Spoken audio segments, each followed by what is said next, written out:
Pongamos toda atención y reverencia a esta lectura.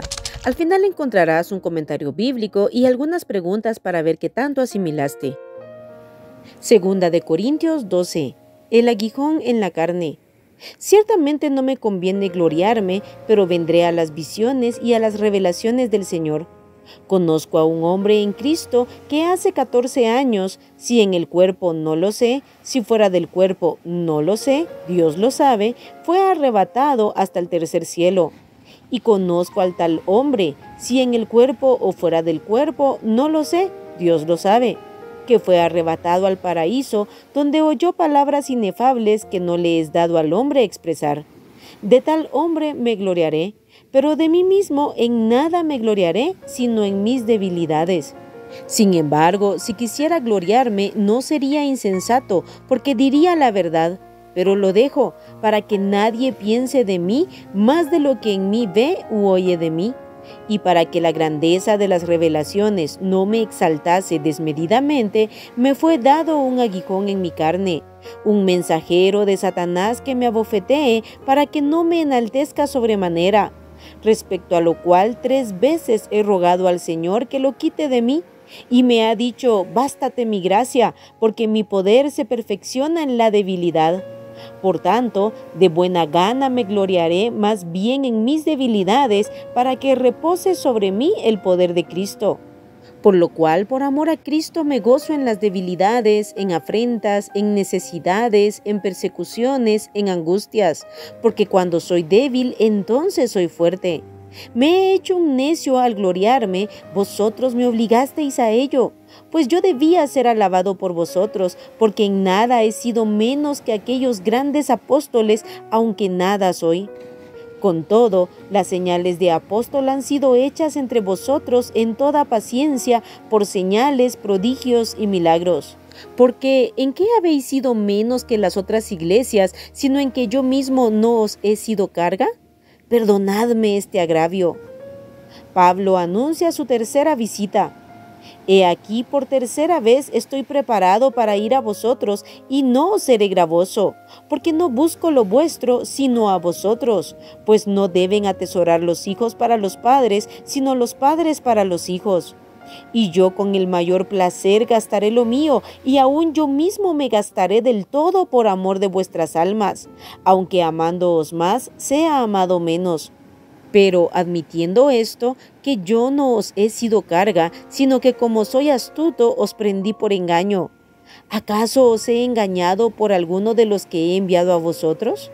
Rogué a Tito y envié con él al hermano. ¿Os engañó acaso Tito?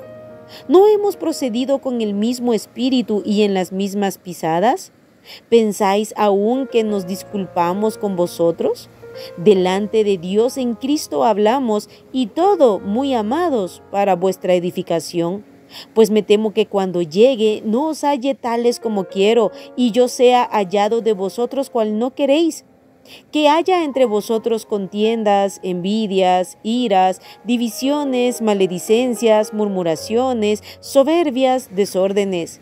Que cuando vuelva me humille Dios entre vosotros, y quizá tenga que llorar por muchos de los que antes han pecado y no se han arrepentido de la inmundicia y fornicación y lascivia que han cometido. En los primeros versículos, Pablo habla en tercera persona de una de sus experiencias sobrenaturales. Ocurrió 14 años antes de que escribiera Segunda de Corintios, probablemente cuando estuvo en Tarso o al inicio de sus viajes misioneros. Él fue arrebatado al tercer cielo, donde estaba el paraíso, o sea, en la misma presencia de Dios. No sabe si fue con todo el cuerpo o fue únicamente una visión. El primer cielo es la atmósfera terrestre, lo que nosotros podemos ver a simple vista. El segundo cielo es el espacio, el universo, donde están los planetas, las estrellas y las galaxias. El tercer cielo es la morada de Dios. Pablo no se gloriaba de las experiencias sobrenaturales que había tenido. Su meta era, como dice en el versículo 6, para que nadie piense de mí más de lo que en mí ve u oye de mí. Y realmente ese debe ser la meta de todos los que le servimos a Dios. No tratar de impresionar a la gente con experiencias que hayamos tenido o autoexaltarnos o autopromocionarnos. Somos llamados a servirle a Dios en humildad. Pensemos en este día. Si había peligro que Pablo se exaltara desmedidamente y por eso le fue dado un aguijón en la carne, ¿cuánto más peligro habrá en nosotros? ¿Cómo necesitamos velar? El cuidado de Dios por sus siervos es maravilloso. Él sabe cómo tratar con cada uno de nosotros para que no nos corrompamos y nos mantengamos humildes. En este caso de Pablo, algunos piensan que este aguijón era una enfermedad. Otros piensan que era el líder de los falsos apóstoles o la mala actitud de la iglesia de Corinto. Pero como la Biblia no da especificaciones, quedémonos con que era algo que le producía sufrimiento a Pablo y que lo mantenía humilde. Aunque Pablo oró, no le fue quitado, pero sí le fue dado el poder para resistir en medio de su debilidad. Cuanto mayores sean las pruebas, debilidades y sufrimientos, más gozaremos y recibiremos la gracia de Dios y más aprenderemos a depender de Él. Cuando somos débiles, entonces somos fuertes. ¿Por qué? Porque dependeremos de Dios y viviremos bajo la fortaleza sobrenatural de Él. En el resto del capítulo, Pablo confronta nuevamente a la dura e ingrata iglesia de Corinto.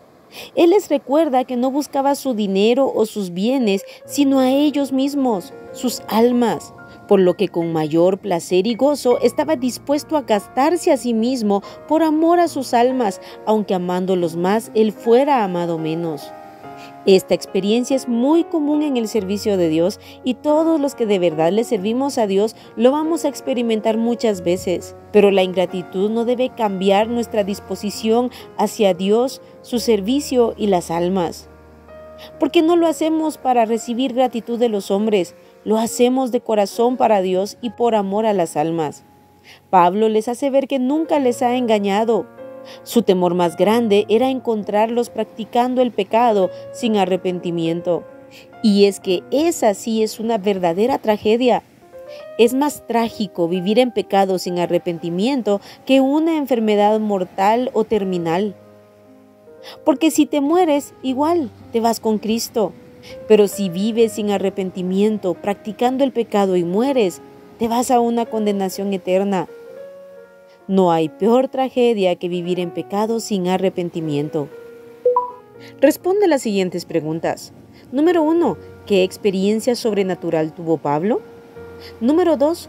¿Cuántos años antes de escribir 2 de Corintios tuvo esta experiencia? Número 3. ¿Cuál es el primer cielo? Número 4. ¿Cuál es el segundo cielo? Número 5. ¿Cuál es el tercer cielo? Número 6. ¿Qué le fue enviado a Pablo para que no se exaltara sobremanera? Número 7. Cuando Pablo oró que le fuera quitado el aguijón, ¿qué le fue dicho? Número 8. ¿Pablo se gloriaba más bien en sus debilidades? Número 9. ¿Pablo estaba dispuesto a gastar lo suyo y a sí mismo por amor a los corintios? Número 9.